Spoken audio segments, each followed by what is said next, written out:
គ្រប់ការរាំងស្ទះទាំងអស់វាមិនប្រកាសថាជារឿងអាក្រក់ទាំងអស់ទេដោយសារតែធម្មតា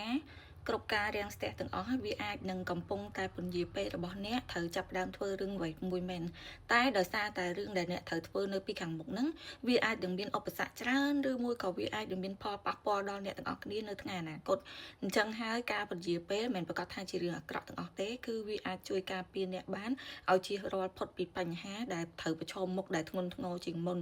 អញ្ចឹងចូលរៀនបើកចិត្តទលាយនៅពេលដែលយើងជួបការរាំងស្ទះមិនថារាំងស្ទះរឿងលុយកាក់មាសប្រាក់ទ្រព្យសម្បត្តិឬមួយក៏រាំងស្ទះនៅលើរឿងអ្វីមួយក៏ដោយយើងត្រូវតាំងចិត្តខ្លួនឯងថាគ្រប់ការរាំងស្ទះទាំងអស់គឺសុទ្ធតែមានហេតុនិងផលបើសិនជាយើងខ្ញុំលើកឧទាហរណ៍ជាក់ស្ដែង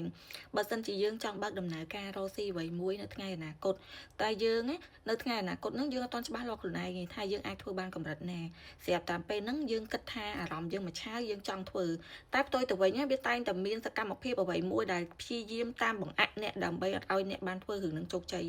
អញ្ចឹងហើយគ្រប់ការរាំងស្ទះហ្នឹងគឺវាអាចជួយបញ្ជៀសនៅការខាតបង់ឬមួយក៏រឿងដែលមិនល្អចូលមកក្នុងជីវិតអ្នកបានអញ្ចឹងចូលអរគុណនៅរាល់គ្រប់ការរាំងស្ទះទាំងអស់ដែលជួយព្យាយាមពង្រៀងអ្នកកុំឲ្យអ្នកទទួលបាននៅរឿងតែមិនល្អចូលមកក្នុងជីវិតទោះបីជាអ្នកអាចនឹងទទួលបានភាពរីកចម្រើនយឺតអាចនឹងបើកក្រុមហ៊ុនយឺតឬមួយក៏អាចធ្វើអ្វីបានសម្រេចយឺតតែនៅពេលដែលបើកបានជោគជ័យនោះគឺផ្លែផ្កាវានឹងហុចផលឲ្យអ្នកគឺល្អប្រសើរជាទីគាប់ចិត្តដោយយើងមិនចាំបាច់មានអារម្មណ៍មួយថាផិតភ័យឬមួយក៏មិនចាំបាច់មានអារម្មណ៍មួយថាខ្លាចខាតបង់នេះហើយគឺជាអ្វីដែលយើងគួរតែបើកចិត្តទទួលយកនេះគឺតកតងមួយច្បាប់ស្រូបទាញដូចគ្នាអញ្ចឹងបើអ្នកទាំងអស់គ្នាគិតថាវីដេអូដែលខ្ញុំចែករំលែកទាំងអស់ហ្នឹងគឺល្អអាចយកទុកបាន follow for more ហើយបើមាន comment អីអាចចូល comment បានហើយបើសិនជាអ្នកទាំងអស់គ្នាធ្លាប់ជួបរឿងហ្នឹងហើយក៏ធ្លាប់បាន